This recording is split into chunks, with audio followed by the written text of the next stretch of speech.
Hello everyone, welcome back to my channel.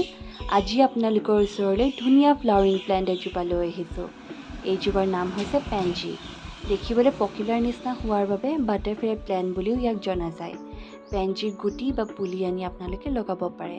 গুটিৰ পৰা যদি আৰম্ভ কৰিম বুলি ভাবিছে তেন্তে অক্টোবৰৰ পৰা নৱেম্বৰৰ ভিতৰত গুটি আনি লগাব পাৰে। আৰু পুলিৰ পৰা যদি ষ্টাৰ্ট কৰিম বুলি ভাবিছে তেন্তে নৱেম্বৰৰ পৰা ডিচেম্বৰৰ ভিতৰত পুলি আনি ঘৰত গ্ৰ' কৰিব পাৰে। ইয়াৰ ফুল আপোনালোকে জানুৱাৰী 1ৰ পৰা এপ্ৰিললৈকে ফুল ফুলা দেখিবলৈ পাব। পেনজিত বিভিন্ন ধৰণৰ কালাৰ দোকানত কিনিবলৈ পাব। আজি এই ভিডিঅ'টোত পেনজি কেনেকৈ কেয়াৰ ল'ব লাগে, ইয়াৰ ছইল প্ৰিপাৰেশ্যন কেনেকৈ কৰিব লাগে আৰু লগতে কিছুমান সৰু সৰু টিপছ আপোনালোকৰ লগত শ্বেয়াৰ কৰিব বিচাৰিছোঁ। পেনজিৰ বাবে ৰাতিপুৱা ৰ'দটো খুব দৰকাৰী।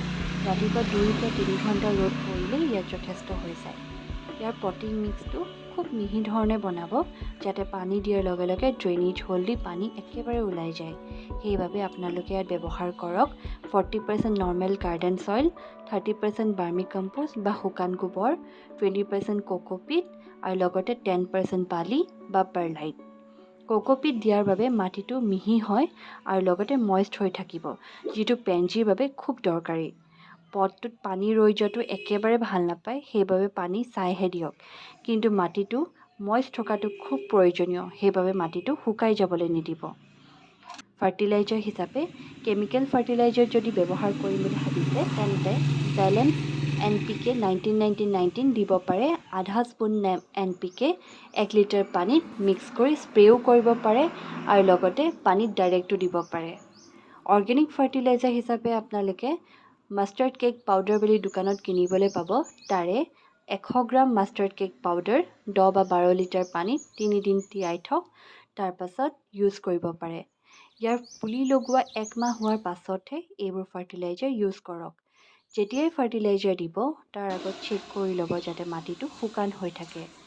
পেনজিত যদি বেছিকৈ ফুল পাব বিচাৰে তেন্তে এটা কাম কৰিব পাৰে, শুকাই যোৱাৰ ফুলবোৰ দেখাৰ লগে লগে ছিঙি পেলাওক, নহ'লে ইয়াত গুটি বনিব আৰম্ভ কৰিব আৰু গছজোপাৰ সম্পূৰ্ণ এনাৰ্জিবোৰ গুটি বনোৱাত লগাই দিব। তেতিয়া ইয়াত কমকৈ ফুল ফুলা দেখিবলৈ পাব। সেইবাবে দেখাৰ লগে লগে ইয়াৰ ফুল পাতবোৰ ছিঙি পেলাওক।